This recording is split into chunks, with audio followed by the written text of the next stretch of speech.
What if I told you that you did not have to fear death? Because believe it or not, you have already felt what death feels like.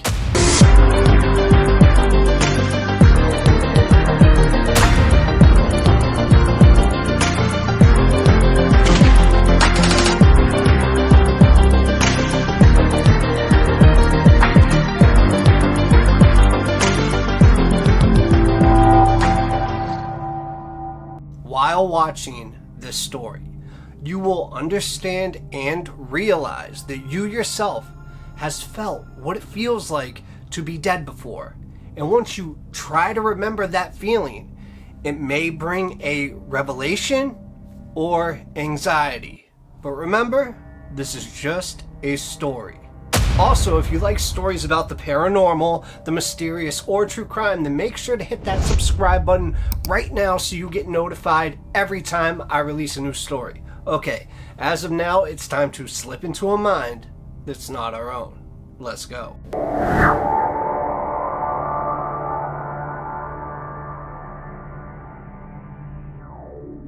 Now, for a quick second, I'm just going to say that this story, believe it or not, I have talked to this person. I knew this person in the past. We weren't friends. We weren't even acquaintances.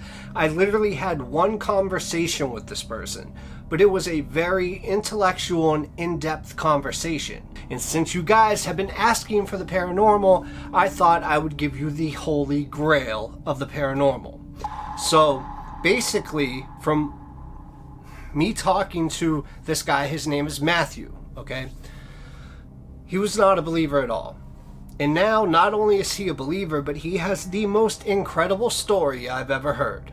And a lot of you are going to doubt it. A lot of you are going to say, no, listen, I checked whether or not he was on any medications. He's not bipolar. He's not schizophrenic. He's nothing. And I am still struggling with the story. So before I even put this out, I've reached out to him many times. I just picked his brain, got more of the story. And I've asked this story from him multiple times, not only in writing, but also I've called him to have it on the phone to see if he would deviate a little bit, to see if he forgot something here and there. He never skipped a beat. And just like any truthful story, he told it with slight variations, but basically the same thing the whole time, which is what happens when you are telling a true story. Each time you tell it, you remember something a little different, or you might remember a little more, a little less, and so on. So I hope you're getting the chills right now, because I am. This story might be the most amazing paranormal story you've ever heard.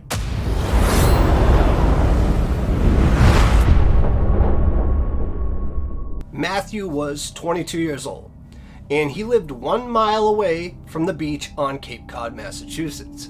He was a very insightful young man, and ever since the age of 15, he loved conspiracy theories, and his favorite one being that of aliens and UFOs.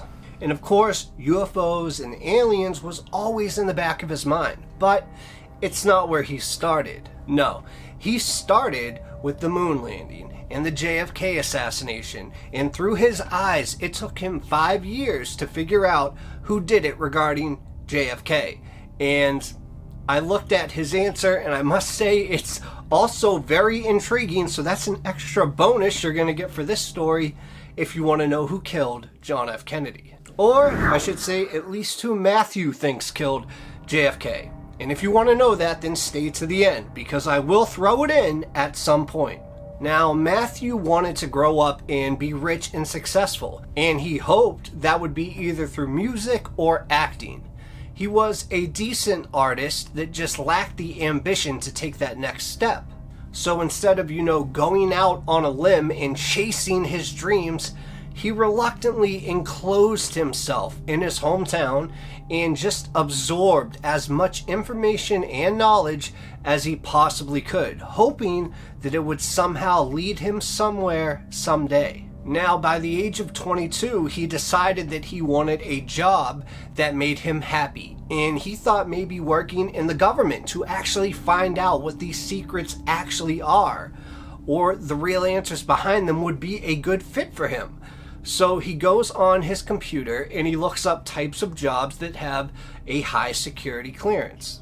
And basically, after he was done with his research, he found out that he would either have to join the military and go in as an officer, then go up the ranks and just hope to get placed in a facility like the Pentagon or somewhere else that has exclusive knowledge. Or there was the option to try and join the FBI or the CIA or the DIA, which is the Defense Intelligence Agency. And he was even looking into NASA itself because that's where most of his questions lied. He had a thirst for this knowledge, and it seemed the root of it always came back to how civilization started, if humans were some sort of hybrid, and how many extraterrestrials influenced humanity, along with the fact that if they are or are not abducting people. Matt goes on to say that 4% of people living in the United States alone claim to have been abducted, which is over 13 million people. You would think that at least one of them, if not thousands, are telling the truth. And it just so happens that this plays a big part in this story. Now think about this. If 4% in America is true of the amount of people that will come in contact with extraterrestrials, that means 1 out of every 25 people will have contact with an interstellar species. Okay, so while Matthew was mulling over his options basically in life and what to do to get the answers that he wanted, he started to do research on YouTube. And out of hundreds of hours of videos that he watched, he resonated with a few people more than others. And one of them was Dr. Stephen Greer. Dr. Stephen Greer has been briefing presidents about extraterrestrials coming to Earth for over the last 25 years. And it's very interesting that he's actually a surgeon as well. But basically what he does is he'll grab a group of people, say about 10 to 20 people, and he'll take them out on a journey that they'll never forget. And as he takes them out on this journey, they can be going to the beach or to the mountains or anywhere that he feels like going. And when they get there, they set up their chairs, they start a campfire sometimes, and then they all listen to Dr. Stephen Greer about how to get in contact with extraterrestrial beings. And the doctor tells them that basically how to communicate with any and all of extraterrestrials, because he says there are many different types of them, is through consciousness. Believe it or not, he says that consciousness is this forever wave that you can actually tap into. And basically it's like remote viewing, or you could call it mind teleportation, where it can be so specific that you can send your consciousness like a ping across the universe and locate extraterrestrials thousands of light years away, and then through your consciousness direct them to exactly where you are on Earth. Now, if you are liking this story so far or intrigued by it, it only makes sense to hit the like button. So I know and YouTube knows that you like it. That way you can get more of these stories directed towards you.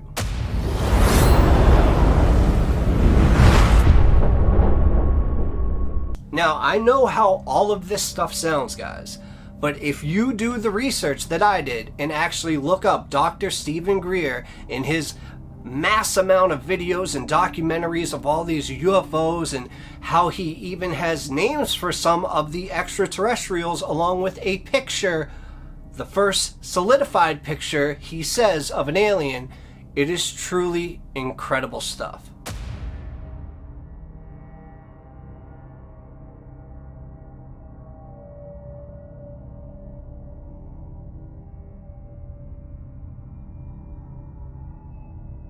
Okay, so when Matthew saw that this could be achieved, he was absolutely over the moon. And for the next 3 months straight, he would try to meditate and do all the tips and tricks that Dr. Stephen Greer said you had to do to get your mind to a place where you could actually tap into your consciousness and tell extraterrestrials from the galaxy or universe even where you are. I mean, literally, it's like you're in a meditative state and you kind of remote view yourself. Your consciousness leaves your body to where you are remote viewing the galaxy.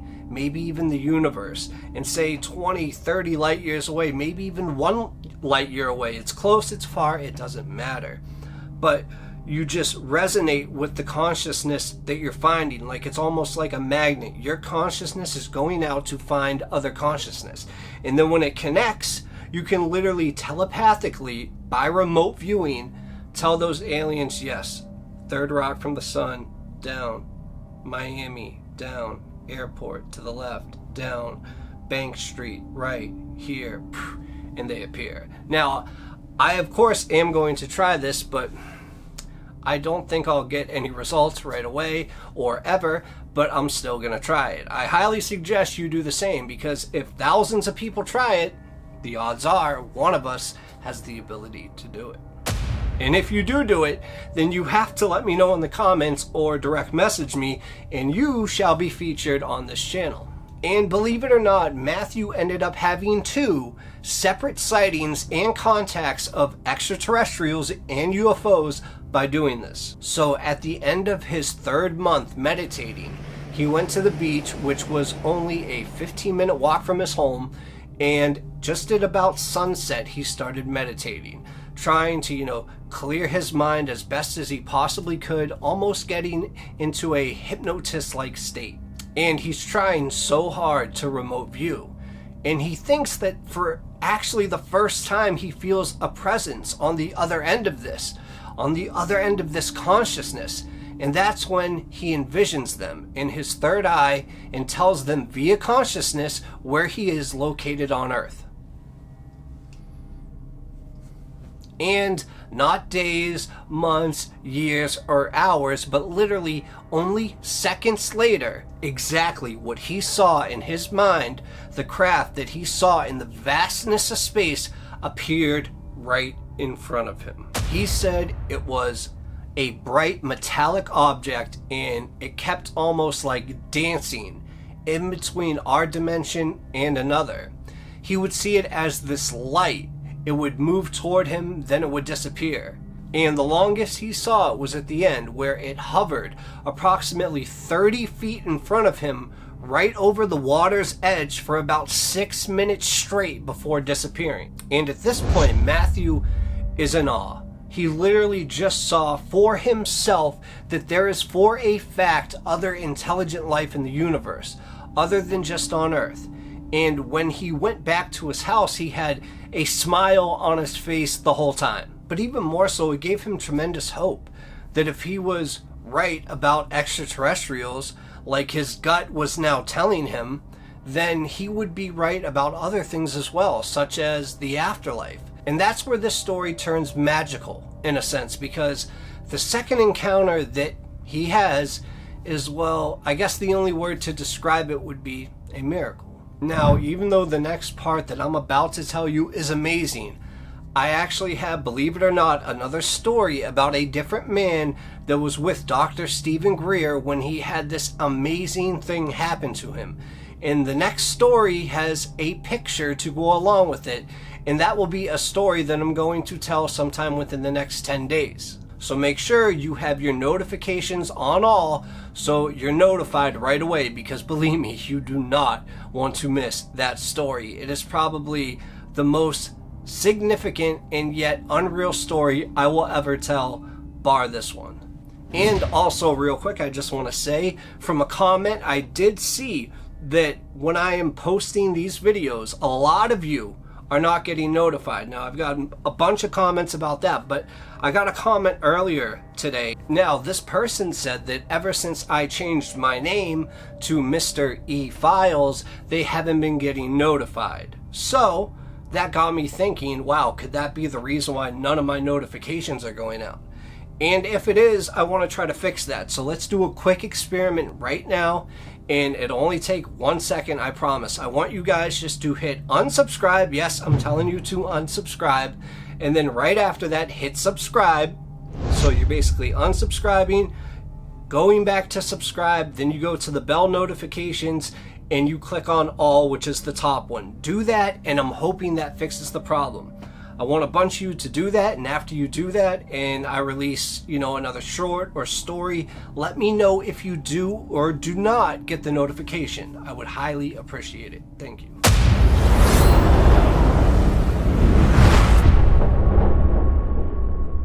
Alright, after Matthew's first encounter, he went back to that beach almost every day for the next month. And he couldn't get it to happen again. And he almost felt like he was wanting it too much, and that he just had to let it happen naturally. So after a month of doing it with no results, he just kept up with his meditation. And 3 days after that month of nothing, he had his second encounter. Now, like I said in the beginning, it's impossible to know if all of this is true. You can only take somebody at their word for it, but when they're telling you a story, you need to look in their eyes, hear their voice, see their passion for it, and see if they're just fabricating everything, or if they can tell you that same story 20 different times and it comes out the exact same, just with slight alterations every time, exactly like how a real true story would. But okay, the second encounter. Matthew is at the beach again, and he lingers his consciousness into the abyss until it almost hits a signal, which is a different type of ship this time. I mean, he described it as different, which meant the occupants of it were different. He said these felt more powerful and stronger than the last UFO that he contacted. And after, in his mind, giving them directions to where he was in Cape Cod, seconds later, they show up. This time, he sees them blip into our atmosphere and start hovering over the water just 20 feet in front of him.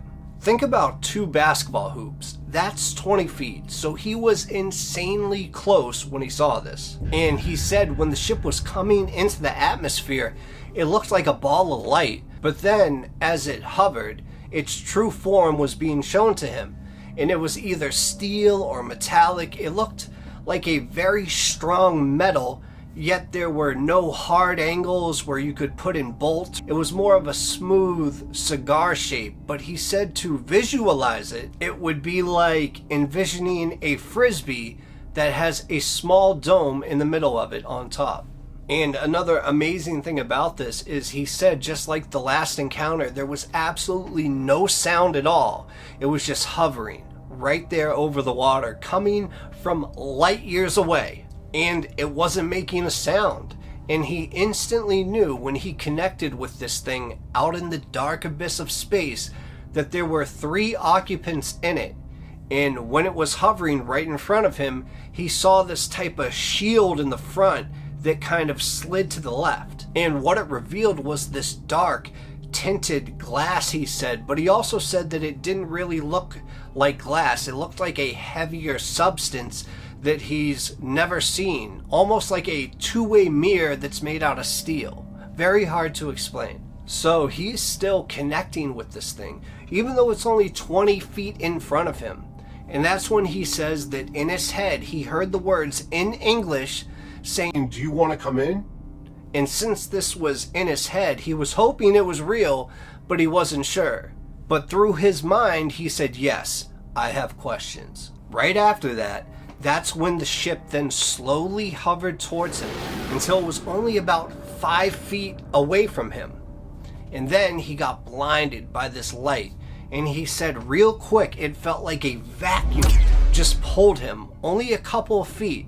And when he opened his eyes, he was in this metallic-like structure that was very clean, very sterile, and that he actually didn't see anything at all at first. And now, of course, it was at this point that he actually realizes that he is on an extraterrestrial spaceship, and that if it was to fly away, he would never see his family again or his loved ones, so he almost started to panic. And when he was starting to panic in a way, that's when he felt one of the extraterrestrials could actually tell that he was panicking, because one of them at that moment walked in right as his panic was in the highest state. And when it looked at him, it communicated with him telepathically, saying, "It's okay. You're going to go right home. You were the one who said you have questions. We are here to answer them." Matthew said it was like they knew exactly what to say for him to relieve his anxiety. And just like that, his anxiety faded away, just as quickly as it came. And he said he exchanged pleasantries and told them how nice it was to actually meet them. Then he said he probably rambled for a couple of minutes about things like, why doesn't our government tell us that you're real? How many times have you been here? All this and that. Basically loaded questions. And then when he got the feeling that they were about to speak back to him, he just thought of the one question that he always wanted to know, which was, what happens after life? What is death? Now, I'll tell you what he said, but first I'll tell you what he said they looked like. He said they were about 5 feet 5 inches tall, almost the same height as him, and they were actually wearing clothes, like these tight-fitting shirts that were black and these tight-fitting pants that were also black, but that he stressed they were very tight-fitting. And the interesting part is he said that they were a color that he could not explain. He said they were not gray, they were not green, they were not white, they were a mixture of all three. And he said their eyes and head were how we always imagine them. They were about 3 times the size of his own eyes and about 1.5 times the size of his head. Now I want you to put that picture in your head, and now that you have a clear picture of what they look like, let's get to the part when Matthew asked them about death. And believe it or not, it would be the only question that he would get an answer to. He could consciously tell through the telekinesis or however the extraterrestrials were speaking to him that they had things that they had to do that were extremely beyond his level of knowledge. In fact, he said he actually felt like the extraterrestrials he was with were actually nervous of him, feeling like they shouldn't be there, in fear of being caught by somebody, whether it was our government or maybe whoever was in charge of them.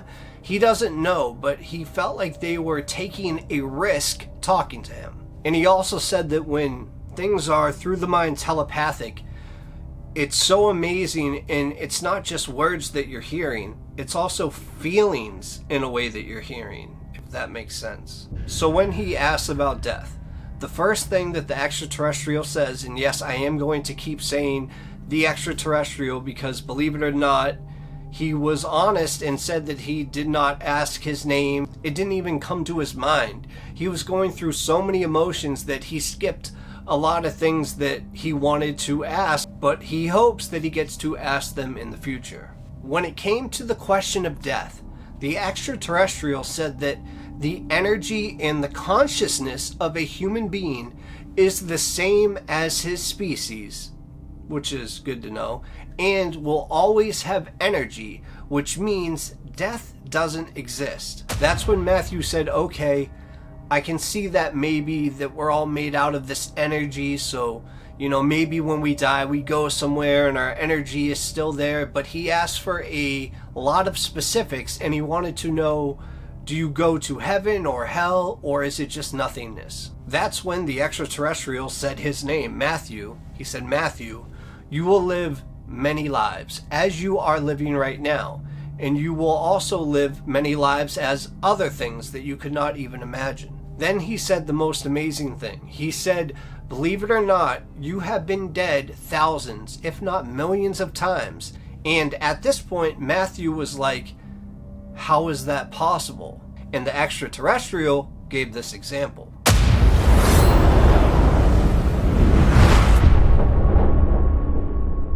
The extraterrestrial asked when Matthew was born, and Matthew tells him, and that's when the extraterrestrial says, well, how were you feeling and what were your thoughts like of death 5 years before you were born, or even 3 days before you were born? That's when Matthew said he was just struck with this cosmic feeling of endlessness and was trying his hardest to remember how it felt before he was born. That's when the extraterrestrial said, before you were born, do you remember any pain? Do you remember a life? Do you remember anything at all? And Matthew said, no, I don't. And the extraterrestrial said, well, are you afraid of that feeling? Because to your knowledge, you felt that all through eternity until you were born, correct? Matthew says yes, and that he guesses no, he's not afraid of that feeling. And that's when the extraterrestrial said, good, then you should not be afraid of what you call death.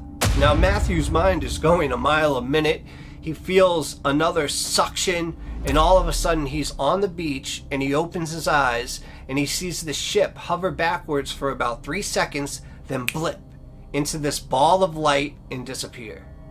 Now I'm keeping in contact with Matthew and waiting for an update to see if he has connected with them again. But either way, if what he said is true, then this gives all of us a new way to look at death and to look at how we felt before we were born.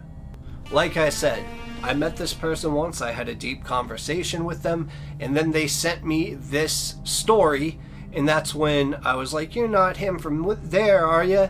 And he said yes, and then we ended up talking on the phone about our conversation we had in the past, and then we talked on the phone about his story. So do with that as you may, but I had to tell this story because if it is true, then it is just incredible. Maybe the most amazing thing I've ever heard, and possibly the holy grail of UFO and alien stories. You wanted paranormal? You got paranormal. Thank you guys so much for listening. If you haven't already, please hit that like button and make sure you subscribe. Also, if you want to continue slipping into the mind of somebody else, please click here, here, or here, and I will see you next time. Peace.